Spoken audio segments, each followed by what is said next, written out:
Hello, friends, and welcome back to Book Banter. With the holidays just around the corner, it's the perfect time to chat with the co-authors of one of my favorite holiday reads, Last Christmas in Paris. If you haven't gotten a copy, you need to run out and grab one now. You have time before the holidays. So please welcome Hazel Gaynor and Heather Webb to Book Banter. Hello. Hello. Let's see how we look. So there. Oh, there we are. So we can actually see you. Thank you so much for joining us, guys. Thank you for having us. Yeah, very glad to be here. Especially, this was our first book baby together, so we love seeing that people are still reading it and sharing it. So it was a really nice invitation.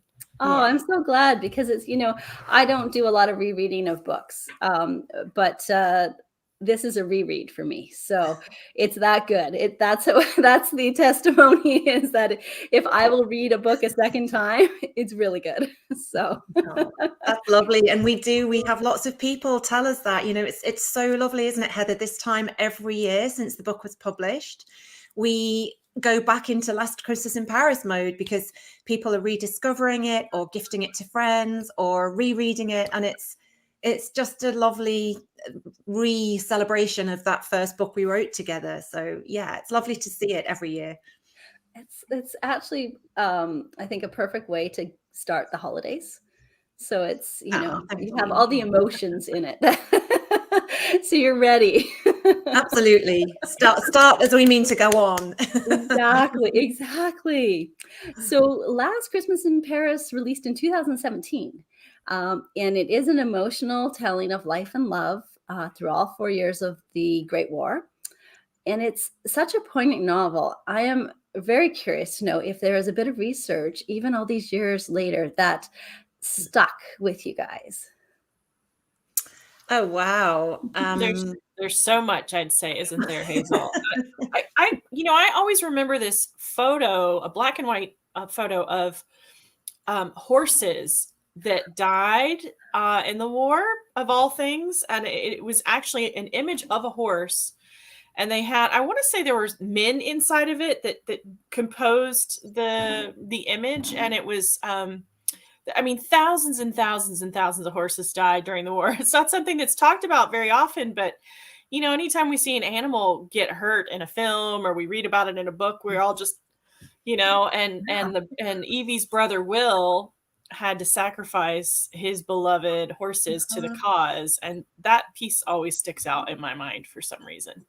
Yeah, it's a really striking photo, and I think if anyone's read Michael Morpurgo's War Horse or seen the movie, yes, that the horrors really that the animals went through and the companionship they offered to soldiers so far from home. So yeah, that was a really poignant image. I think as well we were both really struck by, because obviously, if people don't know, Last Christmas in Paris is a novel written in an exchange of letters between Tom, who's a soldier at the front in Europe, and Evie, a childhood school friend, who's left back at home in England, as most women were. And the letters that they exchange are how the book is written. And we were really surprised at the speed with which letters were exchanged and the scale of the postal operation. I mean, I think we assume back in 1914, things would have taken weeks to get from England to France to the front lines of the trenches. And it was days, it was, wow. We were really surprised because we kept checking it, because obviously we had to make sure we'd allowed enough time for letters to go back and forth in the dates that head up each letter. And we were questioning ourselves then, it couldn't have been that quick. And it really was, So there was an enormous postal operation, because obviously it was hugely important for morale and for people to be able to keep in touch with each other. Oh, absolutely. That's very interesting because, the UK has a very efficient mail system anyway. Sometimes. Not always. Not always. And it's the same here in Ireland. We can be a little bit hit and miss. And actually, the lovely thing in Ireland is you can literally get a letter to say, Hazel Gaynor Island and it will find me. You know, No way. That's awesome. Not quite that unspecific, but almost. Yeah, the end of the lane island. Yeah, it'll find me. Oh, I love that actually, because I don't think anybody can find me. Even with an address. We've got a few people checking in here and saying hello, so I'll just let you see. Oh, hi, Carla. Carla. And we've got Bonnie. These lovely people who have been such fabulous supporters of ours. And hi, Karen. Really nice to see people joining us for sure. I'm going to try changing our screen and seeing we have another option here. So I'm just going to see if that makes you guys a little bigger. There we go. All right. I'm like, and just for the record, that the icon doesn't look anything like what happened when I pushed the button. I was like, So, Karen says that she just finished Last Christmas in Paris yesterday and loved it. Oh, that's so lovely to hear. Thank you so much. So easy to love, for sure. So, one of the things I think that I connected with personally with the letters back and forth was that my husband and I, before we were married, and obviously before the internet, before cell phones, we had an extended long distance relationship. And so we actually communicated through letters. And there's not a lot you can hide. If you choose to share your life with somebody through letters, you really have to be honest on the page and succinct and all of those things to get the message across. And it's interesting because I think relationships become stronger. So I'm wondering if you think your own friendship and the story of Evie and Thomas benefited from the distance and the time zone differences between you as you wrote Last Christmas in Paris. That's such a great question because Hazel and I were friends before, but kind of more acquaintances. We have the same literary agent and we'd worked on an anthology together. But I'd met her in person one other time. But as we were exchanging letters, with the time change and waking up and having them in my inbox after she'd been working on them during the day, it really felt like I was, the person responding back to this, this young woman back in England who's waiting for news from Thomas at the front. So I think it did. I think, Hazel, you probably feel the same way. I think we really got to know each other through both writing the book and all of the correspondence back and forth. It was kind of magical, really, I think. Yeah. It was. And I think that's the beauty of the written word, isn't it? There's something very obviously permanent about it. You have to sit down and think about what you want to say. You can't just be cutting and pasting and deleting things. There's a real consideration with a handwritten letter. And that was partly why we wanted to write this story through letters, partly because it was very true to the era. This was how people communicated. And plus it's that there's a romance, of course, to a handwritten letter. You can say things that you maybe couldn't say if you were eye to eye. Also, there's the potential for letters to go missing and there could be misunderstandings. So there's all sorts of tension and drama that can be brought in. And, it's interesting. We've had some people read Last Christmas in Paris who have previously not enjoyed novels written in an epistolary format. And they've said, I've read novels written this way before and haven't got to the characters as much. Not so with this. I think Tom and Evie and the drama of their world and war lends something extra to this, and it adds pace, it adds emotion. Yeah, and we definitely felt that, didn't we? I think there's a lot of intimacy. I think that's what you're talking about, Tanya. With there's not a lot you can. I mean, you could hide some, but there's something to be said for. There's no body language. There's no.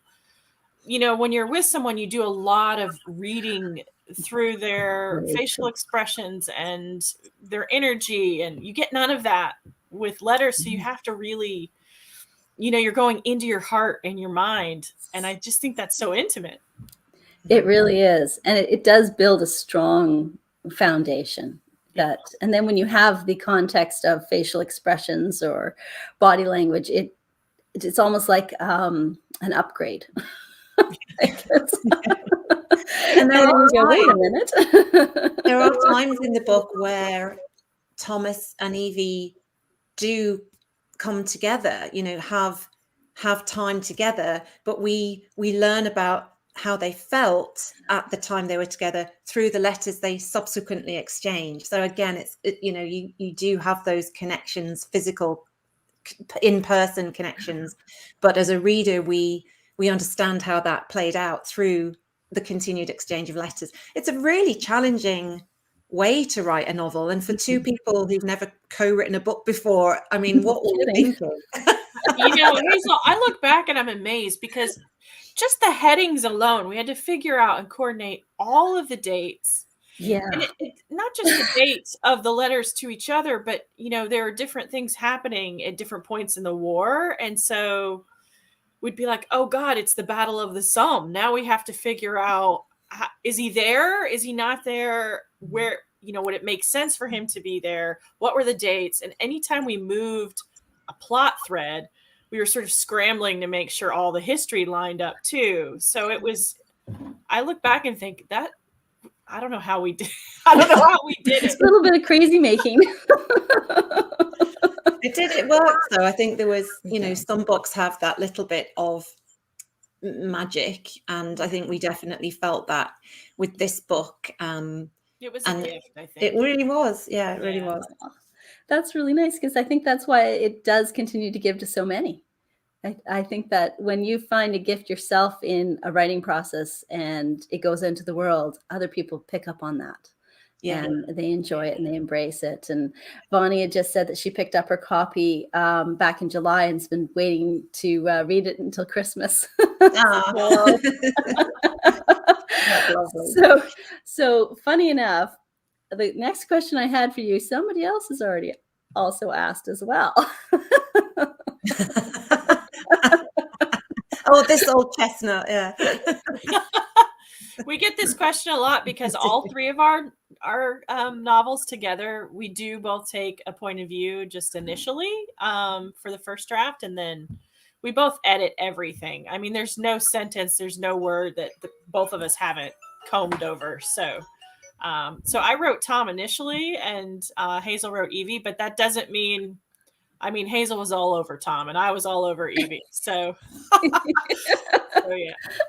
And all the bits in between, because there are other characters, there are sub characters, as there is in every novel. So we sort of tended to work one of them in each initially. Yeah. And, this was quite an organic written novel. So we would see, Heather would create some character and I'd be like, oh, I like her. So it was, it was lovely to, I think just we felt naturally that was the right way to approach this. To inhabit one of the main characters each, but then be equally fascinated to, as a writer, get into the editorial process to fine-tune the other person's creation of their characters. So yeah, it was a true collaboration. That makes complete sense. That makes complete sense, because I think there is that that bit that just the hive mind does work better together automatically. So you can just add more depth. She can see things that I don't see, and I can see things she doesn't see. And with different strengths playing together, I think it makes for a really good, solid, finished product. At least that's what we hope. And you hate to call a book a product, but you know what I mean. Yeah, absolutely. Yeah, it's at the end of the day, it's a well-loved product. So let's see here. We've got a couple more. Oh, Karen says, thank you so much. So fun to know. And that she loved Alice too. Oh, yeah, we loved Alice too.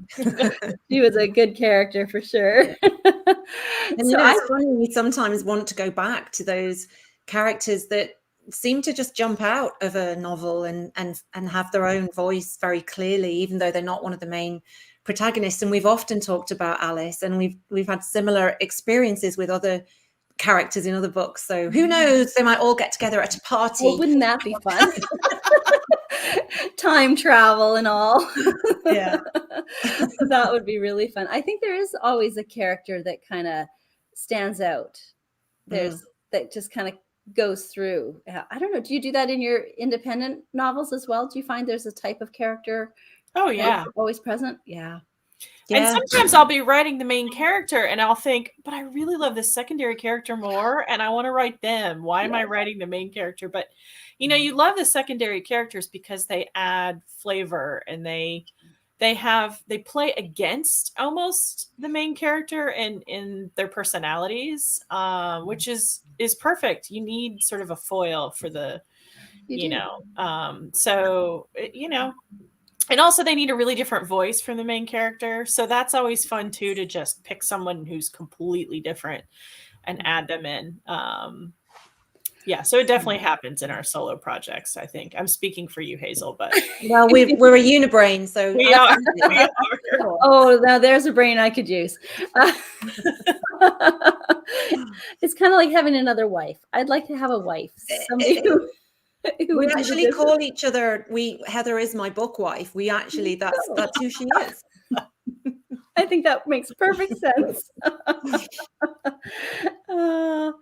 So that's sweet. I can't actually quite imagine the immense undertaking of co-authoring a novel, let alone 3. So what strengths do each of you bring to the writing and the story creation process? And how do you blend those strengths into such amazing epic novels that we all remember and reread? I think it's probably more comfortable to talk about the other person. Can I talk about Hazel's strengths? Sure. I think that's a great idea. Go for it. It feels less braggy and weird if I don't talk about my own stuff. And I think sometimes it's harder to see your own strengths. True. You know? That's a very good point. Hazel writes beautifully emotional, poignant beats in a story. She just has a natural knack for it. And I marvel in how she can just, it's like she feels it coming and knows where it needs to go. And I've learned a lot from her and seeing how she does this so naturally. There's so many. I mean, I think we both do. Keep going. A great morale booster in general. You know, we both love description. I love digging into description, but yeah, this is something that's not easy to do, and I think she does it really wonderfully. And she also has a tremendous sense of humor, and so sometimes I'm laughing really hard at something that she wrote, even if it doesn't make it in the final draft. I'm cracking up and leaving a little comment bubble on the side of, oh my God, I can't believe you put that in there. So and sense of humor too, that's so natural, and again, not easy to do. It's just, I think it just is a strength of hers. Oh, that's so nice. Now it's my turn. And Heather has taught me so much about the pacing of a novel and the tension within a novel. So I naturally get quite easily caught up and distracted by beautiful prose and lovely, just as Heather said, you know, lovely emotional scenes. And then Heather will send me a note. She'll say, that's really nice, but you know, something should happen. Something should maybe happen in that chapter. So she's so brilliant, and she's taught me so much when I'm writing my own novels as well, about asking that question, you know, what's the motive here? Where's the antagonist? Where's the dramatic tension within this scene? And that's been amazing for me to learn that from Heather. She does it so naturally. She's always looking for the beats of the tension and the drive. Whereas I'm sort of off there writing nice, pretty sentences. So that's, I think, why we make a great team, because we naturally have strengths and have learned to fill the gaps in our own style with each other's, you know, other bit. So it's been brilliant. And I think a lot of people like the idea of co-authoring, having seen that we've done it and it's been a joy and we've had success. But I honestly don't think it would necessarily work for everybody, even if they were the best of friends. Yeah, I agree. I agree. I think you have to, it takes a special combination of personalities and strengths and work ethics. Yeah, and we didn't plan it. I think it's important to say, we didn't go into this. No, we didn't know. It was so funny. After our first book was finished, our agent, we have the same agent, kind of quietly called Hazel and said, "How was it?" And then she came to me with the same thing. She said it to me. I knew she had asked Hazel. Hazel didn't mention it. And then I said, "Did Michelle ask you how it went?" You're like, "Yes." And she said, "Oh, okay, great. I just wanted to check in and make sure all was well." So, yeah, you really can't plan it. In fact, not to be gossipy, and I'm not telling you who, but I know a fairly recent book that was co-written, and they're very now good we want to friends. know. They're good friends in real life, but they had a really hard time writing together, and they're probably not going to do it again. And so that's too bad. But it's it's not an easy thing. No, It's very challenging. A lot of factors really need to line up. It's kind of it's miraculous that it worked out as well as it did for Hazel and I. Yeah, 3 times. I know. And I think one of the nicest compliments we have is when people read one of our co-written books, that they can't tell it's co-written, that it feels like it's just a novel, the same as a single author novel. And that to us is, that's absolutely what we're aiming for, that the two people working on this should be almost invisible, because it's just a cohesive, finished piece. So yeah, that's a really great compliment when we hear that. That's a good comment, actually, because when you write a single author novel, the story has to take over and the authors has to sort of disappear. But it does become much more apparent if there's 2 voices and 2 inputs. So that's a very good approach to take. And you totally disappear because we all wanted to know who was who. Yeah. Well, most importantly, 2 different styles, I think, because you're going to have different voices in a book with multiple characters. That's a good thing, which is why we write our first drafts with each of us maintaining 1 character. But the style is really what needs to be cohesive. And I think that's how we miraculously pull it together. I don't know. Again, I say miraculously because it just kind of happens. We just do it, And I think you both have the same goal. And I think 2 people working towards the same goal will equal magic as well. Yeah, which is pretty cool. That's awesome. We're both very driven, very ambitious. We have very similar personal family situations, so we get that. We understand if somebody has to not work today because one of their kids is off sick from school. So we totally understand all of that. But at the same time, we're eager. We're what's next? What else can we do? How much further can we go? So we both thrive on that, that creative collaboration. And so I think we're similar. We're very similar in terms of how ambitious and how hardworking we are. And I think you'd have to be huge. And not getting your feelings hurt if there's a section you wrote that you love that just doesn't work, or it needs a little more of this and that. I think you have to, that's difficult. We love our darlings. We hate cutting our own words in our solo novels. So I think I'm still not over that scene you took out, Heather. I'm sorry, I have to say. I'm like, wait, what scene was that? There were so many we both took out. That's the other great thing is we kind of work the same way. It's like we're sort of organized chaos. We do, have character discussions and we write a synopsis and a pitch and all that. But when it comes to cutting stuff, we just have one big messy waste document and we just paste everything in there. And then we have to comb through going and looking for these certain things. It's like, oh, do you remember where that scene with Ben so-and-so was? She's like, oh, it's in the waste document somewhere. Okay. So then I have to scroll through.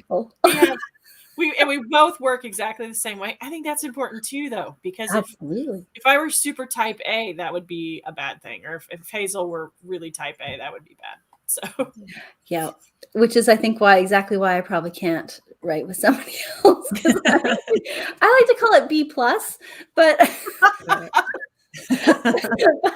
But type A kind of sneaks in there every now and again. So yeah, I think that's exactly why I marvel at it, because I'm like, yeah, I'm not quite sure that I could do it. It's pretty impressive. So whether personally or as a writer, what's your greatest discovery when writing together Last Christmas in Paris? Ooh, that's a big question. Yeah. So, okay, I think I need a few more parameters. So, discovery, like About yourself. about ourselves, Yeah. about the characters, about the I research. would say about yourself. Oh, Yeah. oh. Sorry. Well, I think I'll go. You can Okay, think. you I'll go. go. I'll have a little coffee while you go. Have some caffeine. I think, do you know, as Heather said, we didn't necessarily plan for this to be part of our writing careers.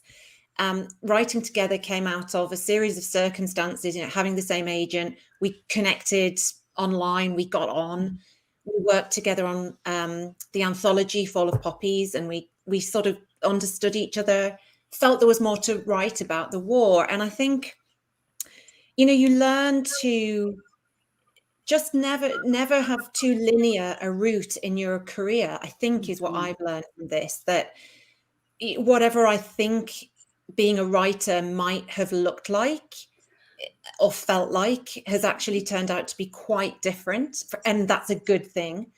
So I think to be flexible, to be adaptable, to be open to opportunity is probably the biggest discovery in terms of this collaboration with Heather. And you never know what might come your way, if you keep your eyes and your mind open, and see what lands, keep working, keep writing, see what sticks. And sorry Heather, this sticks. Stuck with you? You tell me, my book wife forever. That's a good answer, though. Really good. And honestly, it's kind of the same for me. I big surprise, Hazel and I think alike. We think alike all the time. It's so funny. Yeah, I think my path in publishing has zigzagged. It has not been a linear or straightforward path. I've had multiple publishers. I've had got dozens of publicists. Hazel has too, actually. We've had, and so I think when it's time for reinvention or it's time to be flexible, you go with it. You go with a new exciting direction or opportunity and see what happens. And you can't put yourself in a straitjacket and think it can only go one way, because it will absolutely not go the way that you expect it to or the way you think it looks. And I'm so grateful to have been doing these books with Hazel. It's been really, really fun. I think both of us have expanded our reach. I think, again, like we talked about, we learn from each other. It's been really fun. So I think that's probably what I've learned too. I think that's I think that's definitely a benefit to working together, because so often it's such a solitary thing that working together has a huge benefit. I think those are really great answers. So Vani says that she so appreciates your gifts. You guys have an amazing ability to transport her right into the middle of the storyline. She also learns so much about the time period, and it always takes her extra time to read your books because you have to research the places and time. I love that. I love that. That's sweet. I love that when I obviously love historical fiction, but as a reader, I love reading historical novels for that, because there is a continuation. So when you finish the book, there's often that need to know a bit more, and especially if a novel has been based in historical fact. So there's that lovely continuation of, absolutely, okay, I'm gonna look them up. I'm gonna read a non-fiction book about that event. I'm going to look up more about that. And it's that brilliant combination for me of escapism, entertainment, and education. And that's like the holy trinity of reading, and I love that. So I love hearing that from readers, that they put the book down and then they go and learn more. It's brilliant. I think it's very true. I think it's why I actually don't read a lot of contemporary, because, well, just it's harder to get into the mindset for me. But I think historical offers, like you say, that learning, and you're exposed to something you may not have known about. Case in point is Mandy Robotham's latest novel, The Girl Behind the Wall. So when I was born, the Berlin Wall already existed. So growing up, I didn't ever realize that it had actually was built at some point, like that. I just thought it was there. I didn't know why. But then when it came down, I was kind of confused as to what was the big deal happening. And to read her account of it, it was like eye-opening that there's this whole other history that I had no idea about, just because I was born in a different decade. Yeah. That is, it's a reminder as well, like a cue that, wow, that's pretty impressive. So I think you're right. Going into history is just such a triple effect of learning and reading and enjoying everything. So it's pretty cool. I think I might be biased, but I think we all are. But that's okay. If I'm not mistaken, you guys traveled to Monaco to research and brainstorm Meet Me in Monaco, which is, I love that book. We did indeed. I love that book. Oh, thank you. Hazel and I said we're not going to miss the opportunity to go to the Riviera. Yeah. So we had to go. No, but we wanted to go and it's such a sensual book with the perfume making, and just, the south of France has a sort of different light, and we just really wanted to go and experience all of that together. We were actually in the middle of editing it while we were there. So it's kind of good timing, I think. Okay. Yeah, so we were working on a cover. We weren't, but our publisher was working on a cover. So it was a good time to go there together. Oh, that's interesting that you went during editing. Okay. It was essential, wasn't it? It was hard work. I mean, oh my goodness, I don't know how we coped. I think the first night we took a bottle of rosé, we went straight down to that beach where they have the blue and white umbrellas. In Nice, yeah. And got a bottle of rosé and just watched the gorgeous cabana boys walking around, serving everybody and enjoying like the sea air. And it was historical research is tough. Difficult. Yeah, there was no accident in setting a book in Monaco. Smart, actually. Very, very smart. And we'd come out of, I mean, it's the complete opposite of Last Christmas, because we'd written this love story set over 4 years of the Great War, and obviously all the emotions that come with that. So we really wanted to do the total opposite, a very sun-drenched, escapist love story set around Grace Kelly and her marriage to Prince Rainier of Monaco. And it was just so lovely, wasn't it, to escape from the trenches of the Somme and leave poor Tom and Evie behind, and embrace our two new characters. And so it was lovely actually to be there together and visit. How long did you stay in Monaco? A week were we there? Not long enough. Less than a week. Yeah. Never long enough. Never long enough. We did. We made a perfume as well. We went up to Molinard, which is a perfume factory there, and you can take a lesson. And so Hazel and I each made really terrible perfumes. I was expecting this awesome perfume that you can now market to the world. Really terrible. Mine had so much mint. It was like chewing gum. It was horrible. I ended up giving it to my daughter, who's now 14. Even she threw it away. So, yeah, we felt that we had to go through the experience so that our character Sophie, who's the perfumer who creates a perfume for Grace Kelly on her wedding day, Princess Grace. So we sort of followed in her footsteps in Grasse and thought this was going to be amazing, and realized we were just terrible at making perfume and should just stick to writing novels. But it was such a gorgeous experience. And as Heather said, I mean, of course, it's a real luxury for us both to be able to do that.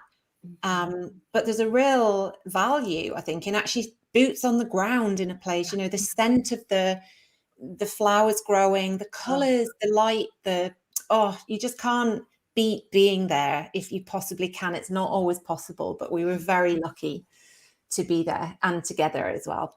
It adds depth to the story, I think. Yeah, because it's definitely immersive.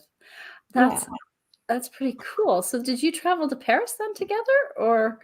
We didn't, but we both have been to Paris Okay. plenty of times. So it wasn't something that was a challenge at the time. So so you just drew from your other experiences there and sort of pieced it together. And I did go to London for last Christmas in Paris because I hadn't been since I was a kid. And so I just felt like I needed to go be in the city a bit. And Evie's home of Richmond. I used to live in Richmond before I moved to Ireland. So, you know, there's a lot, I think, you draw on your own touch points, don't you, in life as well. Yeah. So we would love to be in Paris together for many reasons, but it was, you know, we were lucky to have had that, you know, we had been in the city, we sort of had that experience. Yeah. Which is just as valid as, you know, as long as you're not trying to, like, I've had to, you know, Google walk my way through a city to just, is my character turning the right way, or is somebody going to send me an email saying you didn't turn right there? You know? So having the sense of the city or the feel of it is important. And they're such distinct, like Paris and Monaco are very distinct locations that have their own magic to them. So I love that you got to go there. I think that's a great idea, though, is we should all base books in Destiny. I'm up for that once we're allowed to travel again. Exactly, yeah. It's been a long year and a half. What's this? I've got, so Vonnie says she loved Meet Me in Monaco. Oh, thank you. That was a really fun book to write. And, you know, again, it was different. And I think we went into that book because we'd had such a great time with Last Christmas. And, you know, we had a sort of process, and we knew we were going to do a lead male and a lead female, but we swapped. So because it's going to be asked. So who was James and who was Sophie? So we swapped. So I took the male role and Heather took the female. And again, similarly, we touched every page together, and we had again, you know, a fabulous sort of sub character who we've often talked about doing something with again. And yeah, it was just a bright, all that glamour of Hollywood, you know, pouring over those stunning wedding images of Grace Kelly. And yeah, it was a really different book to write and really great fun. So we've had lovely reactions to that one as well. Quite the wedding, and I don't know, there was a lot of press around it and everything like that, but to have a fictional story weave through it it was so beautifully done. So beautifully done. We all loved it. I'm like, okay, now I got to go reread that one too. Yeah, and now we just want it to be, you know, made into a limited Netflix series, because obviously we think it would be perfect. It would be manifesting that to happen. Yeah. That would actually, I think that we would all be on board to watch it. Hands down. The Crown, I think it's high time we went to Monaco with Princess Grace. And you know, you'd have to travel back again to, you know, absolutely. Make sure we can, you know, advise them.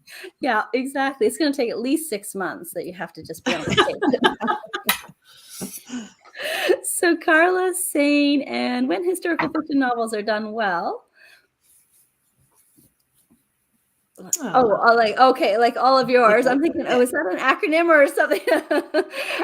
You learn so much about the time and place and events along with the character stories. Thank you for the educational experiences and the literary ones too.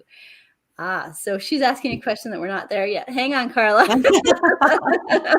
We're getting there. Trust me. She's ahead of me. So one of the things that I found really interesting in Last Christmas in Paris was the insight into the propaganda I thought that was fascinating, and the reality that, fake news existed through history as well. And I'm wondering if any research you came across, whether you think that was just to put people at ease at home, or if there was some other nefarious reason for it. That's exactly why. It was to put Yeah. people at ease. Interesting. Okay. It's, I think there's a whole lot that goes on behind government lines and military lines that my dad's former military, Okay. civilians don't know about. And that's probably to keep people from panicking or creating conspiracy theories or, doing things they shouldn't be doing. I mean, on one hand, I'm very against propaganda of that sort for sure, because everything was not okay by a landslide.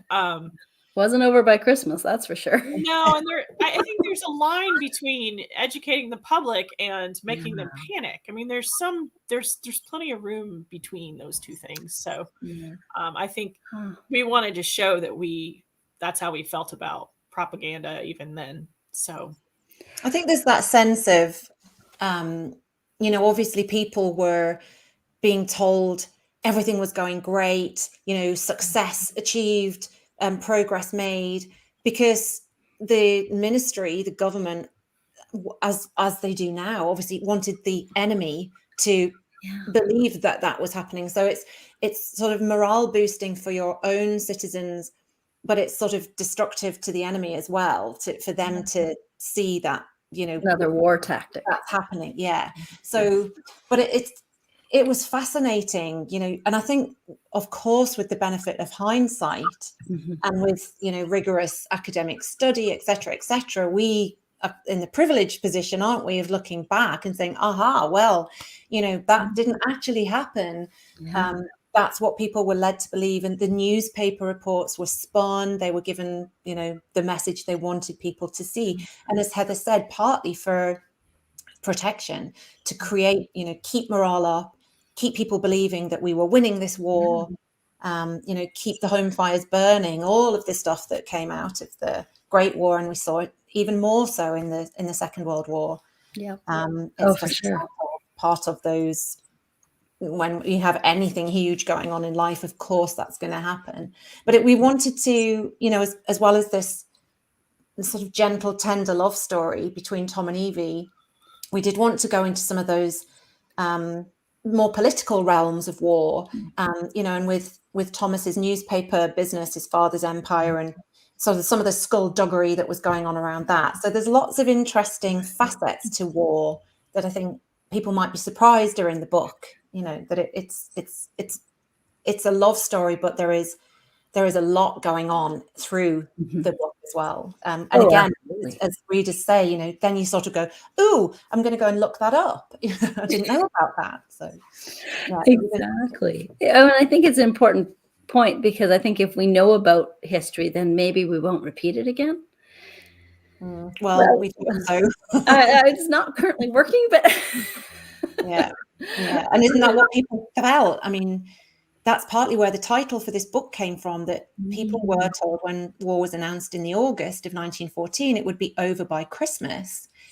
And it was 1918 before the war ended. And that's where, last Christmas, which is the last Christmas and how many more? And again, here we all are going through this.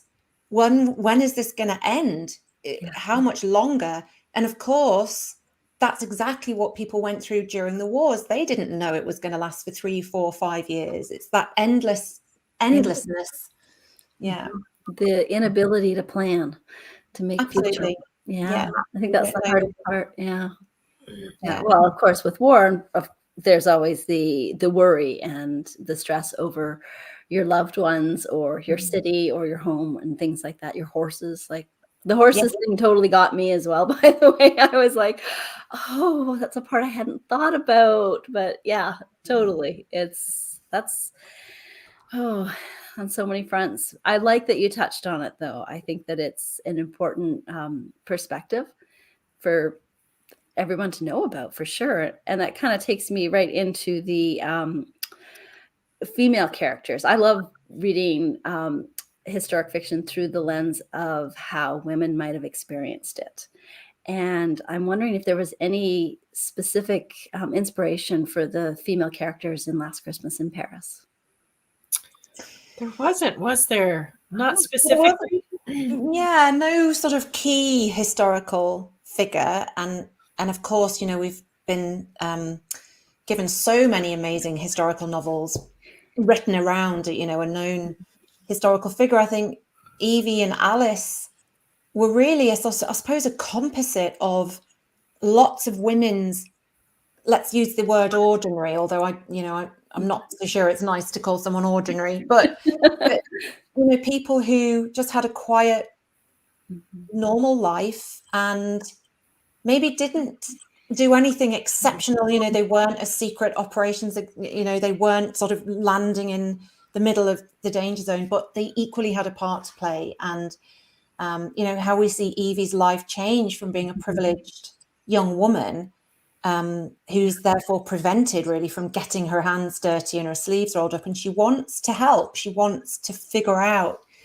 how she can do her bit. You know, and there was so many ways in which women's lives changed forever through stepping up whilst the men were away during the war. So yeah, we felt that, I think Evie and Alice really reflected the ordinary woman's experience of war, and how challenging it was to be stuck at home whilst your partner, your son, your husband is away. But there were really so many amazing stories that we could read and understand. You know, Vera Brittain, obviously, Testament of Youth was a huge. I read a lot of her letters to understand those fears, doubts that people were going through. Yeah, I think that's why I thought there might be somebody specific, because it did feel very real to sort of just a very natural transition from living this lovely life to being thrust into the war and what that means, whether you're being, you know, bombed on or not. The angst and everything felt so real. So I thought maybe there was somebody specific, but that makes sense. Thank because you. Yeah. Probably a whole conglomerate of women felt that. Yeah. Through that. I think probably Vera Brittain would be, you know, a key, I suppose, influence in terms of, you know, obviously her letters. You know, we've an incredible insight into the war because of her letters, and her position, you know, coming from quite a privileged family, obviously lost her fiance through the war. So I certainly had, you know, I felt a little bit of her probably influencing Evie's arc a little bit, without it being, you know, her story. Yes, absolutely. Yeah. And sometimes writing fictional is an easier place because you don't feel so tied to somebody else's experience. Yeah, there's a freedom with it, isn't there? Yeah, there is. Yeah. Absolutely, there is. So can you give us a peek behind the scenes of what a day in the life looks like for each of you? Running around, driving children nonstop. I'm a chauffeur. That's my real job. Yes. I mean, I logged in it with 2 minutes to go to meet you guys and had planned to be on 10 minutes ahead because of my kid forgetting stuff, and I had to drive back and forth. Oh, and then they forgot this, and I just was like, oh my God. It's not really a chauffeur, no. But I write a few hours in the morning, usually take a break sometime in the afternoon, and then write a few more before the kids show up. At least that's what I try to do. Of course, there's a lot of promotional duties and that kind of stuff too. But that's in general, that's about what my day looks like.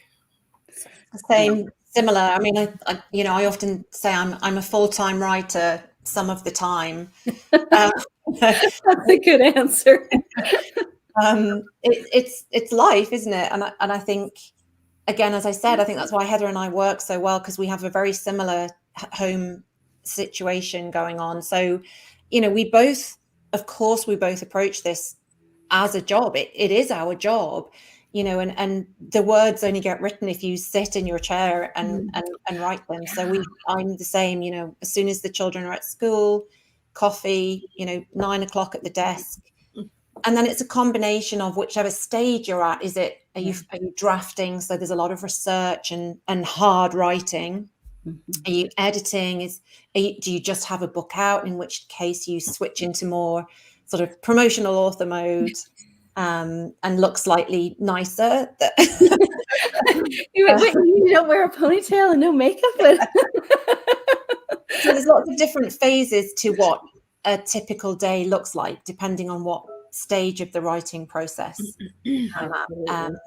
But always bookended by, football training, dinner, a kid messaging you, I forgot my home economics recipe, can you bring it? So there's no normal day. There's literally no day the same as the next. And the only thing that stays the same is that they all need to eat every day. Yes. I've not found a way around that yet. Yes. And in fact, chaos going on behind me now, because they're all supposed to be going off to football training, and I've sort of left instructions to feed them, and I have no idea. I don't understand why people can't just sustain themselves on Triscuits and cheese. Like, that would be just fine, but every night somebody wants to be fed, so I totally understand that. Let me see. There was one comment here that I thought I should share with you. That readers are empathetic to the Spanish flu tie-in, which, we get it. We, wasn't a lot of talk about the Spanish flu before COVID hit. Yeah. I think it's a part of the First World War that, again, would be less familiar for people. We think about the war as being the battlefields, the Somme, that terrible, the mud of Passchendaele. We don't really connect the Spanish flu to the end of the war. And of course, it was in some of the field hospitals where that took hold. And actually more people died because of the flu epidemic than during the war. So it was a massive experience for people to go through, having just come out of war. So there's been a lot of reference back to that, and some incredible photographs actually that I've seen with people wearing masks. Yes. Very, very similar. Astonishingly so, actually. And children in New York City, for example, having school in the middle of winter outside. Wow. On, like, a building roof. I've seen a few of those pictures, and they're black and white, of course. And they're stunning. You're just like, my kids did that. They had outdoor mask break time in 15 degrees last year. Oh, wow. But I mean, they're hardy. Put a coat on them, send them out. If you can get a coat on them, that's the key. Well, yes, good point, actually. But I think it's amazing, and again, that's where reading about history and history has a horrible habit of repeating itself. It does. And I think in some ways there is an element of, okay, people did go through this before and it did get better and it stopped. It stopped being a thing at some point. Now, obviously the world's very different now, but there is something, I think, in looking back. And I was amazed when I saw those photographs of people, in all their black and white 1920s gear with masks on. And you think, oh my goodness, we're 100 years on. That's still a thing now. So there's a lot I think we can take from connecting those past experiences. I think so. I think we can also understand how the virus played out and how long it took and to actually make its way through the world. And know that there is quite likely an end point. Maybe. And then we had the Roaring 20s, and how much fun was that? So let's all come together really, really close. We are funny in creatures, humans. Aren't we? Yeah, really. So I absolutely think everybody should rush out and grab this. I don't know if you can see Thank it. You so much. So do we. Thank you. such a good novel, and I'm enjoying rereading it immensely. I had to laugh. One of our readers, Stacy, had posted that she was going to reread it that day, and I was like, oh, wow, we clearly have different rereading speeds, because I'm like, this is going to take me all month. And she's going to read it in a day. And I thought, wow, good, that's great. Wow. Yeah, I'm a No very judgment. slow reader. I admire people who, can read a book in a sitting. I'm terrible. I think my concentration span's too poor to do that. Never happened for me. I don't, no. I think I like to frame it that we are reading every word because we don't want to miss anything. So no skimming. We know the pain and agony of creating every one of those words. Exactly. So I'm going to put you guys on the hot seat for a moment and ask you, aside from being a dynamic duo, you're both accomplished authors in your own right. If you could only recommend one novel written by the other, Heather, which novel would you recommend by Hazel? And Hazel, which novel would you recommend by Heather? That's so hard. I love Hazel's Now book. we've both gone blank and can't remember anything the other one has written. What are your titles? Well, I have all of hers. I'm looking at them on my shelf. I think there's kind of an unsung hero in her books, in The Girl from the Savoy, which I think is an excellent read. I say unsung because didn't get as much attention as some of the others for various market reasons. Who knows? You know how these things go, but it's a beautifully written book. I think that people should definitely go out and grab a copy of that. But I also really loved her last one, When We Were Young and Brave, which was World War II, young girls in an internment camp in China. That it was an English school there that Hazel wrote, and it's also beautiful. So there's a bunch. I like them all. So that was really unhelpful. Sorry. And I'm going to give you two of Heather's. I'm going to say her new one that's coming out in February. I'm so excited for that. Which will have a prop. I knew she would have a prop. I have props. I am the prop girl. Excellent. The Next Ship Home. I think Heather's really pushed herself with this book, and it's such a compelling story. Her characters are so real.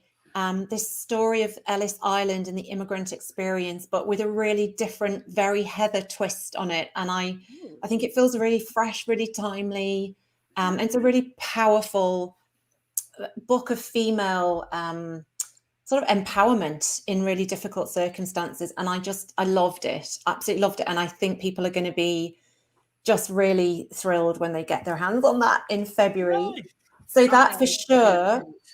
And I also loved Heather's retelling of The Phantom of the Opera, The Phantom's Apprentice. And again, a bit of an unsung hero. I just thought it was genius. And I know how much Heather loves that musical and Paris and France and the opera and all of that. And she tells the novel from the point of view of Christine. Is it Christine Daae? Am I saying that right? Christine Daae. And I think it's so clever. And again, just really sort of hit under the radar for no particular reason. And I adored it. It just made me want to go and watch the musical all over again, read the novel all over again. So The Phantom's Apprentice and it's a stunning cover and I love it. So those are great recommendations because I have not read The Phantom's Apprentice.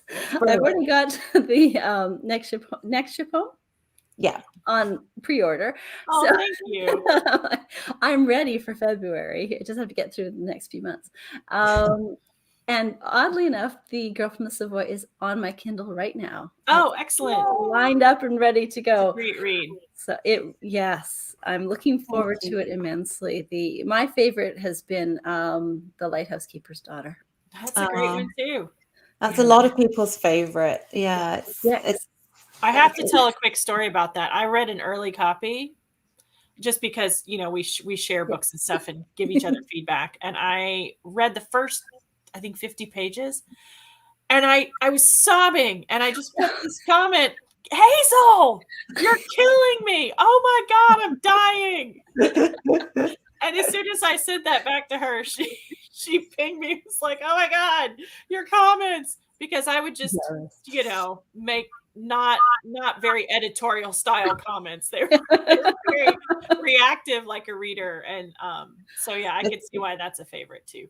It's a bit of a theme with me. I seem to keep going back to disasters at sea, from writing about the Titanic and the girl who came home, and then The Lighthouse Keeper's Daughter. And now my next book coming early 2023 is again, we're going back to the ocean.